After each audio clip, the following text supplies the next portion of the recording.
I'm just happy that it's all over and Aryan will come home very very soon. जी जी अच्छा बस आर्यन घर आ जाएगा इसकी खुशी है and I think it's a big relief for everybody. वो सब रहने दीजिए but the main thing is बस अब बच्चा घर आ जाएगा. शाहरुख खान के बेटे आर्यन खान लगभग 1 महीने के बाद मुंबई की आर्थर रोड जेल से रिहा हो गए हैं. उन्हें एक क्रूज शिप पार्टी से ड्रग मामले में गिरफ्तार किया गया था. 23 साल के आर्यन खान को बॉम्बे हाई कोर्ट ने 3 दिनों तक चली सुनवाई के बाद ड्रग मामले में जमानत दे दी थी, लेकिन एक रात उन्हें और जेल में गुजारनी पड़ी. इसकी वजह थी जमानत से जुड़े दस्तावेज वक्त पर नहीं मिल पाना. फिर जेल एडमिनिस्ट्रेशन को सैटरडे को सुबह 5:30 बजे ये दस्तावेज दिए गए, जिसके बाद आर्यन खान की रिहाई हुई. आर्यन खान के लिए कोर्ट में दलील मोदी सरकार में अटॉर्नी जनरल रहे मुकुल रोहतगी ने दी थी. वहीं जूही चावला ने 1 लाख रुपए के बेल बॉन्ड पर दस्तखत किए हैं. जूही चावला शाहरुख खान के साथ कोलकाता नाइट राइडर्स टीम की को ओनरशिप भी रखती हैं. ड्रग मामले में आर्यन खान के साथ गिरफ्तार किए गए अरबाज मर्चेंट और मॉडल मुनमुन धमीचा को भी जमानत मिल गई है. इससे पहले भी 2 बार आर्यन खान की जमानत की कोशिश करी गई थी, लेकिन उसमें कामयाबी नहीं मिल पाई थी. कोर्ट ने जमानत के साथ 14 शर्तें भी रखी हैं, जिनके वायलेशन होने पर आर्यन खान को मिली ये जमानत रद्द हो जाएगी. इन शर्तों में 1 लाख का मुचका भरने से लेकर इस तरह के किसी भी मामले से बचने की हिदायतें शामिल हैं. इसके अलावा आर्यन खान के साथ साथ सभी एक्यूज्ड को अपना पासपोर्ट स्पेशल कोर्ट में जमा कराना होगा. हर एक्यूज्ड को 1 लाख रुपए का मुचलका भरना होगा. एक्यूज्ड यानी अभियुक्तों को इस बात का ख्याल भी रखना होगा कि इस तरह के किसी भी मामले में दोबारा शामिल ना हो. आर्यन खान और दूसरे एक्यूज किसी भी दूसरे को एक्यूज के साथ कांटेक्ट में नहीं रहेंगे या इस मामले में डायरेक्ट या इनडायरेक्टली तौर से शामिल किसी भी शख्स से किसी भी तरीके से कांटेक्ट करने की कोशिश नहीं करेंगे. यह मामला जब तक एनडीपीएस की स्पेशल कोर्ट के पास है, तब तक आर्यन खान और दूसरे एक्यूज्ड ऐसा कोई काम नहीं करेंगे जिससे इस केस पर कोई असर पड़े. एक्यूज सीधे या किसी के जरिए गवाहों और सबूतों से छेड़छाड़ करने की कोशिश नहीं करेंगे. आर्यन खान इस केस को लेकर टेलीविजन, प्रिंट या सोशल मीडिया पर भी कोई बयान नहीं देंगे और एनडीपीएस के स्पेशल जज की इजाजत के बिना आर्यन खान मुल्क से बाहर नहीं जा सकते हैं. मुंबई से बाहर जाने के लिए आर्यन खान को इन्वेस्टिगेटिंग ऑफिसर को इन्फॉर्म करना होगा और उन्हें जरूरत की सभी जरूरी इंफॉर्मेशन अवेलेबल करानी होगी. आर्यन खान को हर फ्राइडे यानी हर जुमे 11 बजे से दोपहर 2 बजे के बीच एनसीबी के दफ्तर जाकर अपनी मौजूदगी दर्ज करानी होगी. और जब तक कोई जरूरी वजह ना हो, कोर्ट में सुनवाई की हर तारीख पर आर्यन खान को मौजूद रहना होगा. एक बार जब केस का ट्रायल शुरू हो जाए तो आर्यन खान किसी भी तरह ट्रायल में देरी की वजह का कारण नहीं बनेंगे.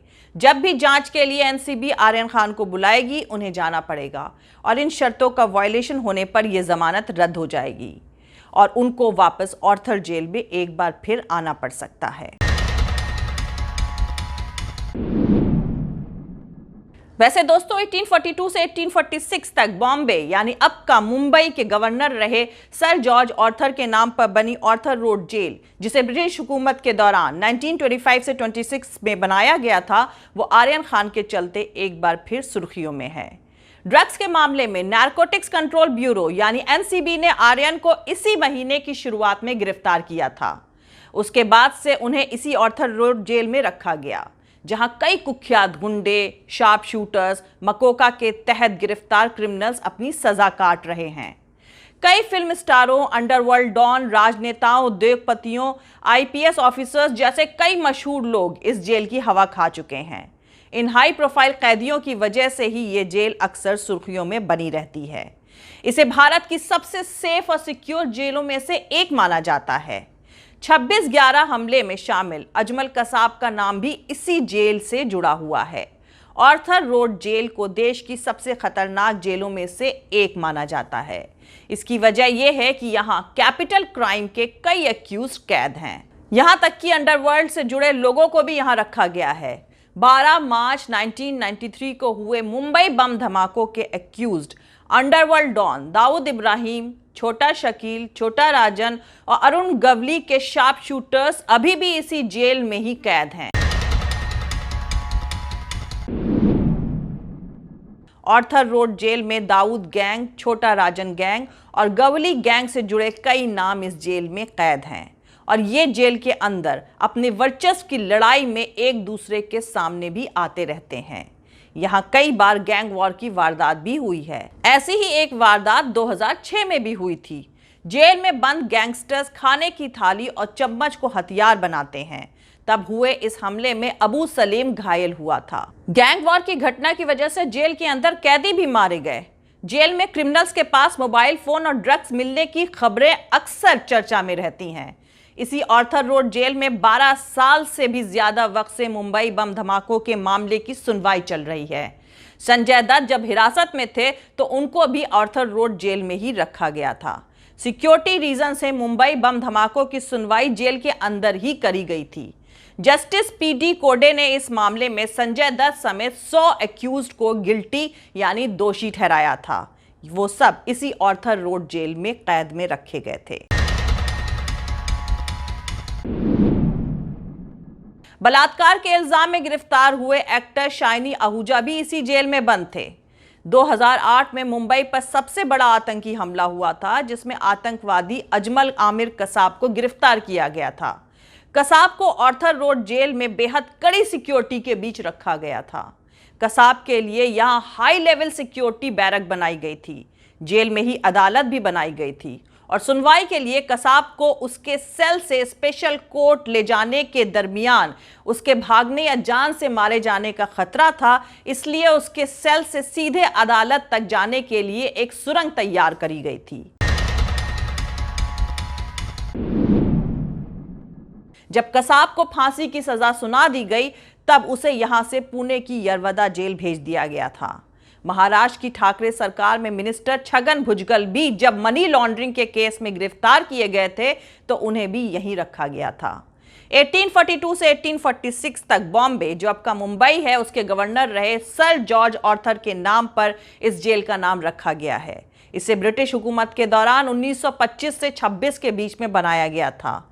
जब इसका कंस्ट्रक्शन हुआ तो ये 2 एकड़ जमीन पर बनाई गई थी, लेकिन लगातार कैदियों की बढ़ती तादाद को देखते हुए नए बैरक बनाए जाते रहे और इस तरह आज ये जेल 6 एकड़ की जमीन तक फैल चुकी है। ये मुंबई की सबसे बड़ी जेल है। सेंट्रल जेल बनाने के लिए इसे 1994 में अपग्रेड किया गया था और मौजूदा वक्त में इसे ऑफिशियली मुंबई सेंट्रल जेल का नाम दिया गया है, लेकिन पुलिस, अदालतें और आम लोगों के बीच अभी भी इसे आर्थर रोड जेल के नाम से जाना जाता है। और अब शाहरुख खान के बेटे आर्यन खान का नाम भी इस मशहूर जेल के साथ जुड़ चुका है, जिसके बारे में कहा जाता है money man gentleman, no money mental man. इसका मतलब है जिसके पास पैसा है उसके लिए जेल जेल नहीं रहती है और जिसके पास पैसा नहीं है उसके लिए जेल किसी जहन्नुम से कम नहीं होती है।